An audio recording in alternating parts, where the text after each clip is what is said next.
আসসালামু আলাইকুম এভরিওয়ান, আপনাদের সবাইকে স্বাগতম জানাচ্ছি আমার নতুন ইউটিউব চ্যানেলে।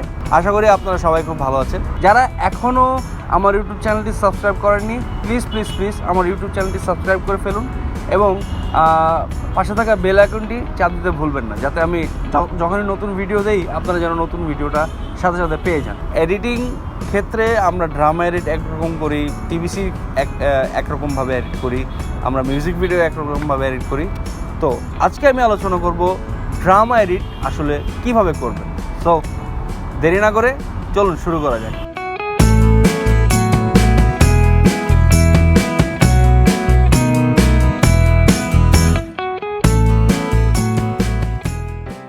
আসলে ড্রামা এডিট করার কিছু সিস্টেম আছে, আমরা সেই সিস্টেমটাকে ফলো করি সবসময়। ড্রামা এডিটের ক্ষেত্রে আপনার সবার আগে যেটা জানতে হবে সেটা হচ্ছে অভিনয়টা খুবই ইম্পর্টেন্ট একটা সাবজেক্ট। কারণ আপনার অভিনয়টা সম্বন্ধে যদি জ্ঞান না থাকে সেক্ষেত্রে আপনি ড্রামা এডিট একদমই করতে পারবেন না। ডিরেক্টর আমাদের কাছে নিয়ে আসে ফুটেজ, সেই ফুটেজগুলো সবার আগে আমরা ভাগ করি, সিকোয়েন্স ওয়াইজ ভাগ করি। সিকোয়েন্স বলতে মানে একটা সিকোয়েন্স থাকে না গল্পের, একটা পার্ট, ওই সিকোয়েন্সগুলোকে আমরা আসলে ওইটার যে শুটিং পারপাস যে শটগুলো নেওয়া হয় ওই শটগুলো আমরা আসলে ভাগ করার পরে ওগুলো আমরা সিকোয়েন্স ওয়াইজ এডিট করি, একটার পর একটা সিকোয়েন্স এডিট করার পরে সেই সিকোয়েন্সগুলো ডিরেক্টর অনুসারে, ডিরেক্টর যেভাবে ডিরেক্ট দেয় যে এই সিকোয়েন্সটা আমার প্রথমে যাবে, এটা দ্বিতীয়তে যাবে, তার দৃশ্যপটে যদি সে কিছু চেঞ্জ করতে চায় স্ক্রিপ্ট দেয়, স্ক্রিপ্ট অনুসারে আমরা সিকোয়েন্স সাজাই।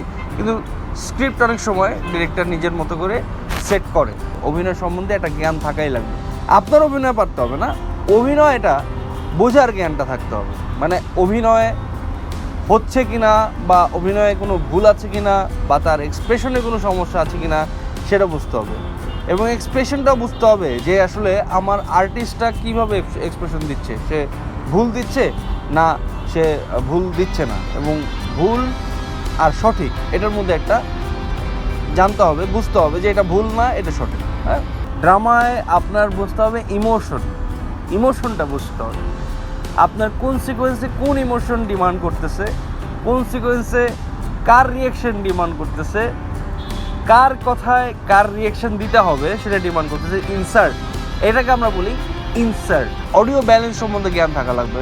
নাটকের মিউজিক থাকে, ব্যাকগ্রাউন্ড মিউজিক আবার অনেক সময় নিজেরও জানতে হয়, কিন্তু সেটা ভিন্ন ব্যাপার।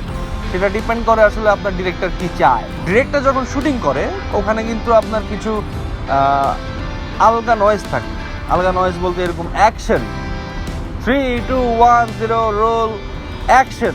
তো অ্যাকশনটা যখন বলে অনেক সময় ওই জায়গায় পারফেক্ট শটটা থাকে। তো ওই জায়গায় শটটা যখন আপনি লাগাবেন তখন ড্রামা এডিটের ক্ষেত্রে আপনার এইসব কেটে ফেলে দিতে হবে। তারপর হচ্ছে এক্সট্রা নয়েজ সম্বন্ধে জ্ঞান থাকা লাগবে, এক্সট্রা নয়েজ ফেলে দিতে হবে। তো ওইগুলো আসলে আস্তে আস্তে, এই তো বললাম ড্রামা এডিট করতে গেলে আপনি একদম বিগিনার হলে আপনার ড্রামা এডিটে পারবেন না জীবনে। এখন আমার কথা শুনে অনেকটাই আপনার কাছে ডিফিকাল্ট মনে হচ্ছে, কিন্তু আসলে এতটা ডিফিকাল্ট না। আপনি যদি কাজটা করতে থাকেন, ওই যে বললাম, আপনি যদি একটা কাজে ইউজ টু হয়ে যান তখন আপনার কাছে ওইটা ফান মনে হবে, ইজি মনে হবে, ভালো লাগবে। ভালো লাগা থেকে কাজটা করবেন এবং ভালো লাগা থেকে কাজটা স্পিডটা আপনার বাড়বে এবং এই জিনিসটার অভ্যাস আপনার হয়ে যাবে। যখন আপনার জিনিসটা অভ্যাসে পরিণত হবে তখনই আপনার সাকসেস করবে। কাটিং সেন্স উইথ অভিনয় একসাথে করে, তারপরে হচ্ছে সাউন্ড ব্যালেন্স। দেন আরেকটা জিনিস ইম্পর্টেন্ট ড্রামা এডিটের ক্ষেত্রে, অনেক সময় অ্যানিমেশনও জানতে হয়। ওকে, অ্যাডোবি আফটার এফেক্ট সম্বন্ধে জ্ঞান থাকা লাগবে। তখন আপনার অ্যাডোবি আফটার এফেক্ট জানতে হবে, এফেক্ট সম্বন্ধে জানতে হবে। আমি হয়তো হালকা পাতলা হলেও একটা জ্ঞান বা একটা ধারণা আপনাদেরকে দিতে পারছি, এটা আশা করি। এবং আশা করি আমার কন্টেন্ট যদি আপনাদের ভালো লেগে থাকে বা আমার চেষ্টাকে যদি আপনি সম্মান করেন, তাহলে সেক্ষেত্রে আমার ইউটিউব চ্যানেলটি প্লিজ সাবস্ক্রাইব করবেন এবং আমার পাশেই থাকবেন। আসসালামু আলাইকুম।